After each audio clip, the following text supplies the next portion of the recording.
तेरे बिन जी नहीं ये लगदा मैं ते मर गईया ले जा सोनिए ले जा दिल ले जा কখনো বেবো আবার কখনো পূজা থেকে পু হয়ে পর্দায় ধরা দিয়ে দর্শকদের মন জয় করেছেন তিনি। তিনি বলিউড ফিল্ম ইন্ডাস্ট্রির একজন প্রাণবন্ত তথা জনপ্রিয় অভিনেত্রী। বলছি চলচ্চিত্র পরিবারে বেড়ে ওঠা অভিনেত্রী কারিনা কাপুরের কথা। বলিউডে তিনি গসিপ কুইন হিসেবেও পরিচিত। दिल देने आई ले लो जी ले लो बेबो मैं बेबो दिल मेरा ले लो दिल देने आई ले लो जी ले लो। 2000 সালে রিফিউজি দিয়ে বড় পর্দায় অভিষেক বেবুর। পরে ঐতিহাসিক কাহিনী নির্ভর অশোকা এবং মেলোড্রামা ধর্মী কাভি খুশি কাভি গাম দিয়ে হিন্দি চলচ্চিত্রে শক্ত অবস্থান গড়ে তোলেন কারিনা। सन सनननन सन सनननन झझारी चारी चारी चारी पवन मेरे जैसा ढूंढ के ला मेरा सजन। কারিনা 60টিরও বেশি ছবিতে কাজ করেছেন। এর মধ্যে কয়েকটি মেগাহিট সিনেমা রয়েছে, সেগুলো হলো মুঝে কুছ कहना है, ऐतराज, হালচাল এবং ওমকারা। কারিনা ফিদা চলচ্চিত্রে নেতিবাচক চরিত্রে অভিনয় করেছিলেন। एक्चुअली इसकी कोई गलती नहीं है, ये मुझसे इतना प्यार करता है कि जाना इतना आसान थोड़ी ना है। और वैसे भी उसने ये सब मेरे लिए किया है। सो स्वीट ऑफ हिम ना। बट यू नो व्हाट, तुम्हारे लिए मेरे दिल में कुछ नहीं है, ना प्यार, ना हमदर्दी, ना रहम।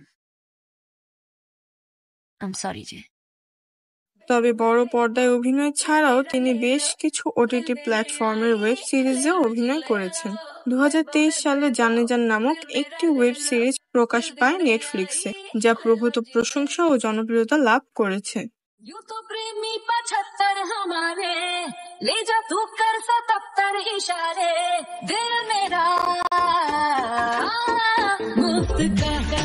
বলিউডের অন্যতম সর্বোচ্চ পারিশ্রমিক পাওয়া এই অভিনেত্রীর ঝুলিতে আছে 6টি ফিল্মফেয়ার পুরস্কার সহ নানা পুরস্কার।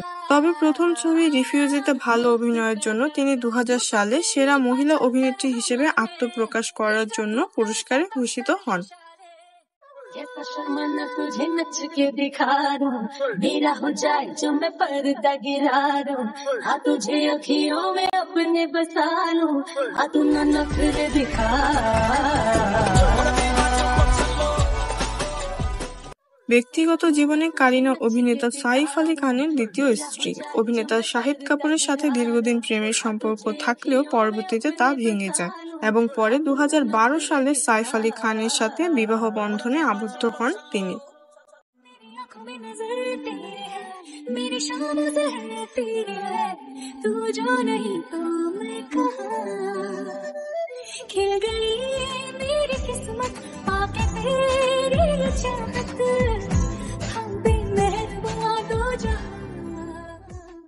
এত ভালো খবরের মাঝেও খারাপ খবর হলো কারিনা কাপুর খানের Bible the ultimate manual for moms to be নামক বইটি। এই বইয়ের নামে বাইবেল শব্দটি ব্যবহার করেই বিপাকে পড়ে গেছেন অভিনেত্রী।